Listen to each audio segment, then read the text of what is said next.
നിയമസഭാ തെരഞ്ഞെടുപ്പിൽ പുറത്തുനിന്നുള്ള സ്ഥാനാർത്ഥികളെ വേണ്ടെന്ന് പത്തനംതിട്ട DCC എക്സിക്യൂട്ടീവ് യോഗത്തിൽ ആവശ്യം. 5 സീറ്റുകളിലും ജില്ലയിൽ നിന്നുള്ള ആളുകൾ മത്സരിച്ചാൽ മതി. തിരുവല്ല സീറ്റ് കേരള കോൺഗ്രസിൽ നിന്ന് ഏറ്റെടുക്കണമെന്നും യോഗത്തിൽ ആവശ്യമുയർന്നു. വിഷ്ണു പുതുശ്ശേരിന് വിവരങ്ങൾ നൽകാനായി. വിഷ്ണു, എന്താണ് ജില്ലാ നേതൃത്വത്തിന്റെ തീരുമാനം? യോഗത്തിലെ മറ്റ് തീരുമാനങ്ങൾക്ക് എന്താണ്?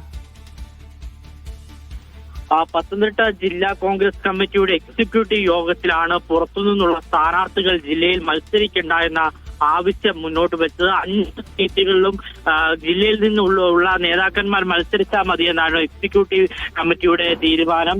ജില്ലയിൽ 5 നിയോജക മണ്ഡലമാണ് നിലവിലുള്ളത്. തിരുവല്ല, ആറന്മുള, കോന്നി, റാന്നി, അടൂർ. 5 നിയോജക മണ്ഡലത്തിൽ ഒരു നിയോജക മണ്ഡലം കേരള കോൺഗ്രസിന് അവകാശപ്പെട്ടാണ്. കൂടുതലും തിരുവല്ല നിയോജക മണ്ഡലത്തിലാണ് കേരള കോൺഗ്രസ് മത്സരിക്കുന്നത്. ബാക്കിയുള്ള 4 നിയോജക മണ്ഡലങ്ങളും കോൺഗ്രസ് ഏറ്റെടുത്ത് മത്സരിക്കുന്ന മണ്ഡലമാണ്. ഈ 4 മണ്ഡലങ്ങളും കോൺഗ്രസ് ജില്ലയിൽ നിന്നുള്ള സ്ഥാനാർത്ഥികൾ മാത്രം മതി. പുറത്തുനിന്ന് ഒരു സ്ഥാനാർത്ഥികളെ കൊണ്ടുവന്നു കഴിഞ്ഞാൽ അതിൽ കോൺഗ്രസിന്റെ ഉള്ളിൽ തന്നെ പ്രശ്നങ്ങൾ ഉണ്ടാകും എന്നുള്ള മുന്നറിയിപ്പ് നേതാക്കന്മാരുടെ ഭാഗത്തു നിന്ന് ഉണ്ടായിരിക്കുകയാണ്. പ്രത്യേകിച്ചും ആറന്മുള നിയോജക മണ്ഡലത്തിലേക്ക് അബിൻ വർക്കിയുടെ ഉൾപ്പെടെ പേരുകൾ പറഞ്ഞു കേൾക്കുന്ന സാഹചര്യത്തിലാണ് ജില്ലയിലെ നേതാക്കന്മാർ ഇങ്ങനെ ഒരു ആവശ്യം മുന്നോട്ട് വെച്ചത്.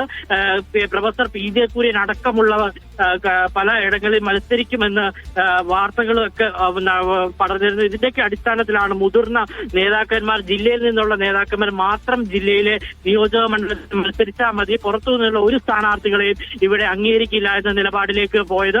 ഇന്ന് ജില്ലാ കമ്മിറ്റി ഓഫീസിൽ കൂടിയ പ്രത്യേക യോഗത്തിലാണ് ആവശ്യമുണ്ടായത്. ഇത് KPCC ഹൈക്കമാൻഡിനെയും അറിയിക്കാനാണ് ജില്ലാ കമ്മിറ്റിയുടെ തീരുമാനം. ശരി വിഷ്ണു.